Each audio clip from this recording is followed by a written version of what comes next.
Global attention. The Caribbean became the stage for a confrontation no one expected. A Venezuelan vessel charged straight toward a U.S. Navy destroyer and challenged it face to face. For 20 minutes, the sea stood at the brink of war. Radar against radar, radio silence, and a tension that could have ignited everything. Was it an act of sovereignty or a reckless move that could have set half the continent on fire? Subscribe if you believe the United States was right to stay its course and show who commands the Caribbean. Comment if you think Venezuela had the right to defend its territory. What you're about to see is neither fiction nor simulation. It's a real story where a single mistake could have unleashed a naval war. And only one dared to blink first. At 4:18 p.m., alarms began sounding inside the Combat Information Center of the USS Knights, an Arleigh Burke-class destroyer patrolling international waters. A Venezuelan patrol vessel had suddenly veered to port, south of the Caribbean. It wasn't a small ship. Displacing over 2,200 tons, it pushed its turbines to full power and began slicing through open waters at over 25 knots. The intention was clear. It wasn't escorting, it wasn't shadowing, it was intercepting. Within minutes, the two ships were on a collision course, less than 3 miles apart and closing fast. Inside the CIC, radar operators marked the contact. Confirmed aggressive maneuver. Contact Sierra 179, Venezuelan Navy.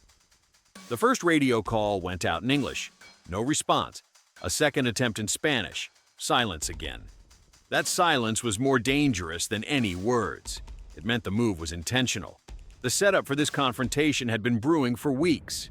U.S. Southern Command had already raised its alert level after previous operations destroyed Venezuelan smuggling boats tied to drug trafficking. Caracas was furious.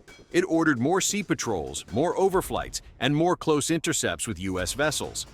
The Knights was on station, monitoring trade routes 30 nautical miles off the Venezuelan coast, still in international waters, but right in the path of an angry Navy eager to display its flag. By 4:22 p.m., the distance between both ships had narrowed further. The destroyer's bridge remained calm, but the tension was undeniable.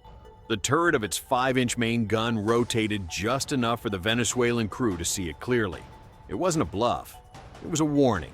At the same time, the destroyer's electronic warfare sensors detected hostile sweeps from the Venezuelan ship's radar. On the opposing deck, sailors in helmets moved toward the forward gun. Both crews knew exactly what they were signaling. This wasn't peace. It was pressure. The initial contact was locked. The U.S. destroyer's captain gave the order. Maintain course. Do not escalate. Record everything. The crew obeyed, but everyone aboard knew the risk. Two armed warships, less than 2 miles apart, heading straight toward each other. A single mistake could turn the calm Caribbean waters into a battlefield. Tension escalated quickly. The USS Knights would not allow itself to be boxed in by a smaller patrol boat. At 4:25 p.m., the captain issued a new command. Launch the Seahawk. Seconds later, the deck crew moved with precision. An MH-60R Seahawk helicopter roared off the platform, lifting low over the waves. Its rotors sliced the air, spraying foam as it banked directly toward the Venezuelan ship. From that moment on, the confrontation was no longer ship versus ship. Now the U.S. had eyes in the sky. The Seahawk locked its sensors onto the patrol boat and made its presence impossible to ignore. Its targeting module projected a pulsing green laser onto the Venezuelan bridge windows, a non-lethal but unmistakable signal. You are being watched. You are being warned. Simultaneously, its loudspeaker thundered across the sea in both languages. Dangerous maneuvers. Alter course immediately. There was no room for doubt in that message, but Caracas refused to back down. Instead of slowing, the Venezuelan vessel accelerated further, pushing its turbines to 26 knots.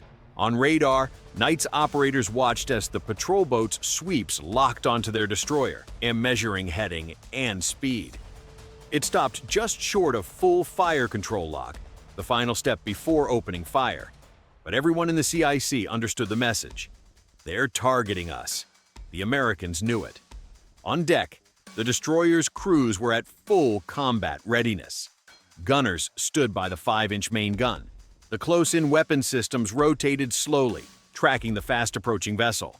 Fire control systems lit up screens with intercept solutions ready to execute within seconds if the patrol boat crossed the line.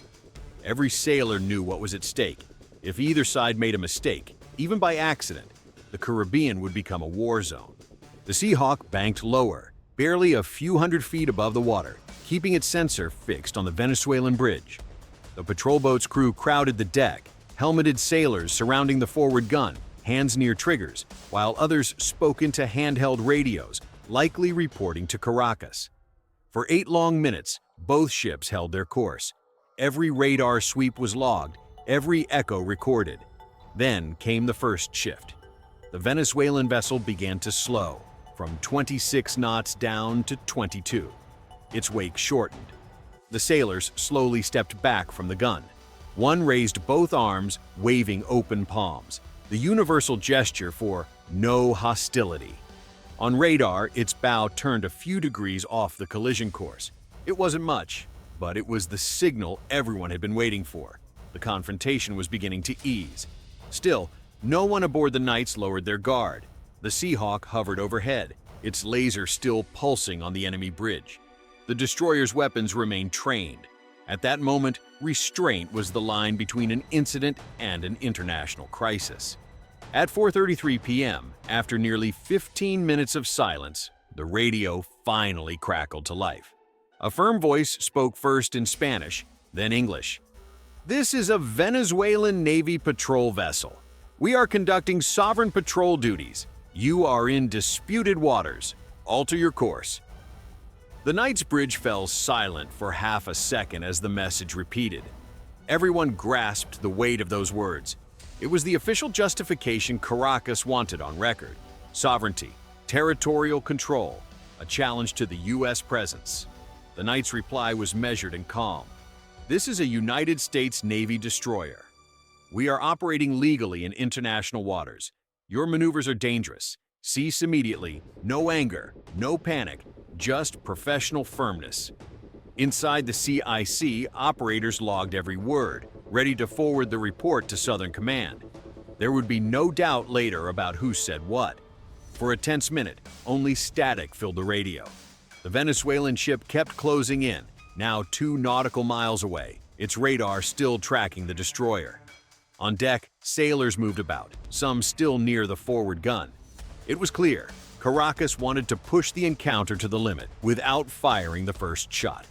The Seahawk made another aggressive pass, skimming the patrol boat's deck. The green laser once again flashed across the bridge windows. The loudspeaker repeated the message in both languages. Dangerous maneuvers.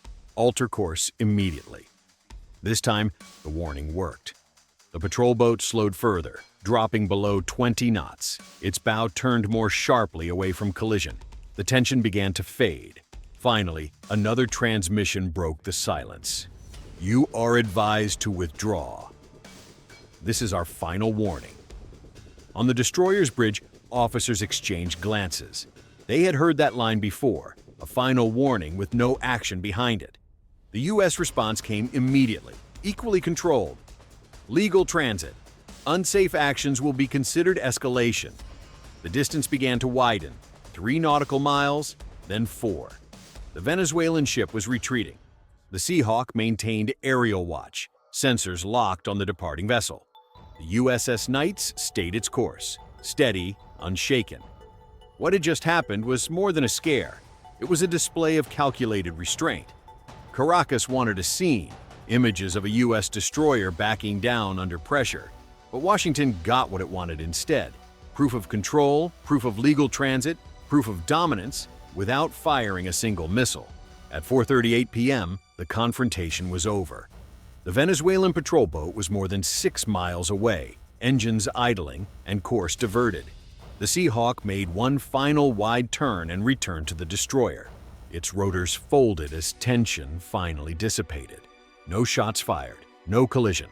But the silence on both bridges told the real story. This had not been a routine encounter. Caracas had tried to provoke, and in the end, it was the first to stand down. For the U.S. crew, relief mixed with discipline. There were no cheers, no celebration. Everyone knew incidents like this were becoming part of a pattern. Venezuela wasn't acting alone. Intelligence reports warned that Caracas sought to create constant friction in the Caribbean, to show the world it could harass U.S. ships and claim those waters as its own. Every close pass, every risky maneuver was designed for headlines. It wasn't about winning, it was about showing defiance. Washington, on the other hand, was equally clear. The USS Knights never changed course, never hesitated, never panicked.